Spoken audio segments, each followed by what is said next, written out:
యుద్ధం మిగిలే ఉన్నది ఆర్మూరులోన సిద్ధం గమ్మన్నడు మన రాకేశల్లా ప్రజలే తన ప్రాణం అంటూ కదిలిన నాయకుడు అభివృద్ధిని కోరి ఆర్మూరు నేలన నిలిసిండు యుద్ధం మిగిలే ఉన్నది ఆర్మూరులోన సిద్ధం గమ్మన్నడు మన రాకేశల్లా ప్రజలే తన ప్రాణం అంటూ కదిలిన నాయకుడు షాప్ నంబర్ 224 షాప్ నంబర్ 3కి 223 వస్తాయి. 1200 మొత్తం 1895 దాకా ఉంటాయి. మా దగ్గర 640.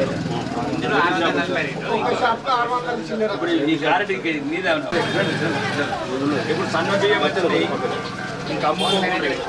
దొడ్డు బియ్యం అంటే తిన్నా కూడా ప్రభుత్వం ఇప్పుడు రేవంత్ రెడ్డి ఇద్దరు కలిపి బియ్యం ఇస్తున్నారు. నరేంద్ర మోడీ ఏమో 40 రూపాయలు ఇస్తున్నాడు, రేవంత్ రెడ్డి ఏమో 10 రూపాయలు ఇస్తున్నాడు. కాబట్టి ఈ బియ్యంని మళ్ళీ అమ్ముకోకండి బయట. ఎందుకంటే ఇంతకుముందు కూడా అమ్ముకున్నట్టు రేషన్ షాప్ ఇద్దరు స్ట్రిక్ట్ చెప్తుంది. ఇక్కడ నుంచి అన్న కొద్దిగా అక్రమాలు జరగకుండా చూసుకోండి. ఎందుకంటే ఇంతకుముందు ఏదో దొడ్డు బియ్యం తినలేదో కానీ ఆఖరికి ఇప్పుడు సన్న బియ్యం 40 రూపాయలకు కొనుక్కొని ఇలా చెప్పండి మంచిగా ఉంటుంది. మళ్ళీ కూడా ఏంటంటే మీకు ఇక ఇది ఒకటి మీకు ఒకటి తెలాల్సింది ఏంటంటే బయట ఉన్న బియ్యంలో పొట్టిపోయిన అనేది కలపరు.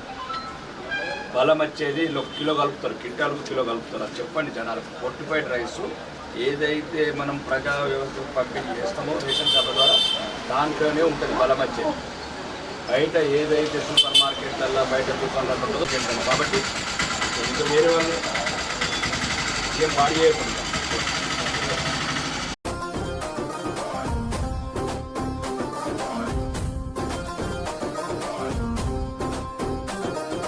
యుద్ధం మిగిలే ఉన్నది ఆర్మూరులోన సిద్ధం గమ్మన్నడు మన రాకేశల్లా ప్రజలే తన ప్రాణం అంటూ కదిలిన నాయకుడు అభివృద్ధిని కోరి ఆర్మూరు నేలన నిలిసిండు యుద్ధం మిగిలే ఉన్నది ఆర్మూరులోన సిద్ధం గమ్మన్నడు మన రాకేశల్లా పంపిణీ కార్యక్రమం ఇది తెలంగాణ రాష్ట్రంలో కేంద్ర ప్రభుత్వ సహకారంతో ఏదైతే ఈరోజు 6 కిలోల బియ్యం ఇస్తున్నామో ఒకరికి, దాంట్లో 5 కిలోల బియ్యం వచ్చి నరేంద్ర మోడీ గారు బీజేపీ ప్రభుత్వం కేంద్ర ప్రభుత్వం ఇచ్చింది 5 కిలోలు, రాష్ట్ర ప్రభుత్వం ఇచ్చింది 1 కిలో.